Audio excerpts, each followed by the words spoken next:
Olá pessoal do terceiro ano, tudo bem com vocês?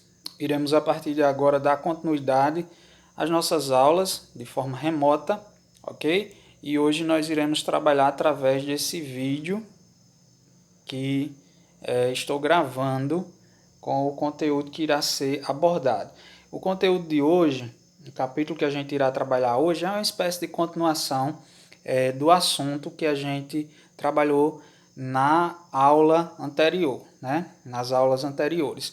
Nas aulas passadas nós discutimos a questão do processo de formação da população brasileira e nós vimos que o nosso país, né, a população do nosso país é formada basicamente da mistura de três povos: o indígena, né, o índio que já habitava o nosso território antes da chegada dos europeus, antes da chegada dos portugueses. Então, os indígenas, os europeus, né, no caso principalmente o português que descobriu o Brasil, e depois com a chegada dos africanos, né? Então, o nosso país, a população do nosso país, ela é uma mistura desses três povos. Nós somos o país mais miscigenado do mundo. Nós discutimos essas características no capítulo anterior. E o capítulo 8, que é o que a gente vai estudar hoje, é uma espécie de continuação dessas questões demográficas, certo? O capítulo 8 a gente vai estudar aspectos da população brasileira, ok? E o primeiro tópico desse conteúdo, ele fala sobre o crescimento vegetativo da população brasileira. E o que é esse crescimento vegetativo? Como se dá esse crescimento vegetativo? O crescimento vegetativo ele leva em consideração dois fatores: a taxa de natalidade e a taxa de mortalidade. A taxa de natalidade é o número de nascimentos a cada 1.000 pessoas. Sabe? Um grupo de 1.000 pessoas é calculado o número de nascimentos. E a taxa de mortalidade é o número de óbitos que acontece também para um grupo de 1.000 pessoas, ok? Então, o crescimento vegetativo leva em consideração esses dois fatores: a taxa de natalidade e taxa de mortalidade. O crescimento vegetativo ele pode ser positivo ou negativo. No caso da população brasileira, o crescimento vegetativo ele ainda é positivo, certo? Só que vem caindo esse crescimento vegetativo, ok? O crescimento vegetativo ele é positivo quando você tem mais nascimentos do que óbitos, ou seja, quando a taxa de natalidade ela supera a taxa de mortalidade. E o crescimento vegetativo ele pode ser negativo, certo? Ele pode ser negativo. Daqui há estudos demográficos que indicam que daqui a alguns anos o crescimento vegetativo brasileiro ele será negativo, ou seja, vai haver mais mortes, né, mais óbitos do que nascimento, ok? Então a diferença entre taxa de natalidade e mortalidade a gente obtém o crescimento vegetativo, que pode ser positivo, né, se tiver mais nascimentos do que óbitos, ou pode ser negativo se tiver mais óbitos do que nascimentos, ok? O crescimento vegetativo, né, como eu disse, vem caindo e isso está atrelado a outra questão, né, a outra questão demográfica, que é a taxa de fecundidade. E o que é a taxa de fecundidade? Gente, a taxa de fecundidade é o número médio de filhos por mulher, que no Brasil vem caindo nas últimas décadas, certo? Na década de 60, 70, 80, as mulheres costumavam ter muitos filhos. Era muito comum as mulheres ter 6, 7, 8, 10 filhos ou mais, certo? Então a taxa de fecundidade nessas décadas era muito elevada. O número médio de filhos por mulher era muito alto, ok? E alguns fatores contribuíam para isso. Primeiro, algumas décadas atrás, a mulher ela era mais dona de casa, ela cuidava mais do lar e dos filhos, né? E também outro fator que nas décadas passadas, né, a gente não tinha a gama né, de anticoncepcionais que existem hoje. As mulheres não tinham acesso a esses anticoncepcionais que existem hoje para que ela se prevenisse e não tivesse tantos filhos, né? E também ela cuidava mais da casa e do lar, como eu falei, ok? E com o passar dos anos isso foi mudando. Hoje a taxa de fecundidade ela caiu bastante, certo? Na década de 60, por exemplo, década de 60, a taxa de fecundidade era de mais de 6 filhos por mulher. E hoje, gente, a taxa de fecundidade no Brasil não chega nem a 2 filhos por mulher. É uma média de 1,5, né, filhos por mulher. Por quê? Né? Hoje, nós sabemos que a mulher, como eu disse, tem mais acesso aos métodos anticoncepcionais, né? A medicina evoluiu, tem vários meios que evitam com que a mulher engravide.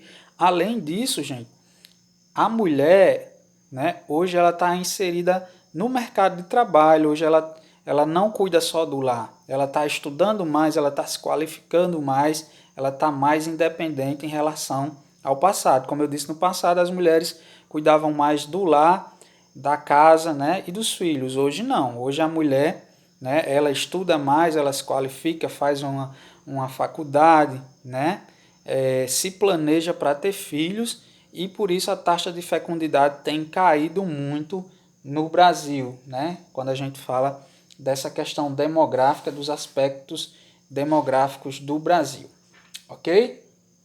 Então, crescimento vegetativo, eu já falei, né? O crescimento vegetativo, que ainda é positivo, ok? Mas que futuramente ele aqui no Brasil, essa taxa será negativa. E dando continuidade, gente, o outro tópico do assunto vai falar sobre a estrutura da população brasileira. E a estrutura da população brasileira, a gente tem esses dados através da pirâmide etária. A pirâmide etária ela é um gráfico que traz informações por sexo e por idade, né? Por gênero masculino, feminino e por idade. E através da pirâmide etária a gente pode observar que houve mudanças na estrutura da população brasileira, ok? Se você pegar o seu livro e for comparar a pirâmide etária do Brasil algumas décadas atrás e a atual, você vai perceber o seguinte, que a pirâmide, a sua base, no passado ela era muito larga, porque você tinha um crescimento, uma taxa de fecundidade muito alta, um crescimento vegetativo muito alto, né? Nascia muitas crianças. E hoje, como eu expliquei agora há pouco, a taxa de fecundidade caiu, o crescimento vegetativo diminuiu, certo? E a base da pirâmide ela está mais estreita, está nascendo menos crianças, né? Consequentemente a base da pirâmide vai se tornar estreita. Já o topo da pirâmide, que é onde ficam as pessoas mais velhas, idosas, no passado, né, a expectativa de vida do brasileiro era menor. Então, o topo da pirâmide, onde tem mais idosos, era mais estreito. Hoje, lá no topo da pirâmide, o que acontece? Está ficando mais largo. Por quê? Nós temos um número cada vez maior de idosos, porque a expectativa do brasileiro tem aumentado nas últimas décadas, certo? E ainda sobre essa estrutura da população brasileira, no Brasil, né, quando você pega homens e mulheres em idade adulta, existe mais mulheres do que homens, né? Mas por que isso acontece, professor? Por que tem mais mulher numa faixa etária de 35, 40, 50 anos? Por que tem um pouco mais de mulher no Brasil? Porque, gente, o jovem, né, os jovens do sexo masculino, né, eles estão mais sujeitos à questão da violência, né? Eles se envolvem mais com brigas, né? Com álcool, né? Com drogas do que as mulheres. Então, muitos homens, rapazes, acabam morrendo na adolescência. Então, quando chega numa fase adulta, a gente tem um pouco mais de mulheres do que homens no nosso país, certo? Então a questão da violência, assassinatos, principalmente do sexo masculino. Acidentes de trânsito, né, geralmente é mais com os rapazes do que com as moças. Então, por isso que a gente tem um pouco mais de mulheres do que homens no nosso país, numa faixa etária já adulta. Ok? E dando continuidade, a gente vai falar agora sobre o PIA. O que é o PIA? Essa sigla PEA significa População Economicamente Ativa. Aquelas pessoas que estão no mercado de trabalho, inseridas no mercado de trabalho ou que estão à procura de emprego. No Brasil, o setor que mais emprega pessoas é o setor de serviços, certo? Em seguida, vem a indústria. Aliás, desculpe, vem o setor de comércios, né? Com 18%, setor de serviços 45%, a agricultura emprega cerca de 14%, a indústria 13% e a construção 9,2%. Então, a população economicamente ativa que está inserida no mercado de trabalho, né, elas estão ocupadas mais no setor de serviços, certo? O setor de serviços é o setor terciário. Nós sabemos que a economia ela é dividida em 3 setores: setor primário, secundário e terciário. O setor de serviços é o setor terciário, ou seja, é o que emprega mais pessoas no Brasil é o setor terciário. Setor primário é a agricultura, pecuária, quem trabalha nessa área, né? O setor primário. O setor secundário é a indústria, certo? Então, no Brasil, a distribuição das pessoas economicamente ativas se concentra, né? O que emprega mais é o setor terciário, ok? Ainda quanto a essa questão do trabalho, gente, existe uma concentração de renda muito grande na população brasileira, ok? Poucas pessoas têm muito dinheiro, enquanto que a maior parte da população vive com o básico, certo? E a participação das mulheres no PIA, né, no mercado de trabalho, tem crescido, como eu falei agora há pouco, certo? Tem crescido, só que, no geral, a mulher ainda recebe menos do que o homem, às vezes exercendo a mesma função, com o mesmo nível de escolaridade, mas no geral ela ainda ganha menos do que o homem, mas ela tem buscado o seu espaço. Ok, pessoal? E para a gente encerrar, para o vídeo já não ficar tão extenso, né, se tiver alguma dúvida a gente vai discutir lá no grupo, a questão da desigualdade social na nossa população, que é muito grande, né, devido à concentração de renda, e por regiões. A região Nordeste, que é a nossa região, ela é a mais pobre juntamente com a região Norte. Então há uma desigualdade social muito grande. E o IDH do Brasil, que é o IDH, o Índice de Desenvolvimento Humano.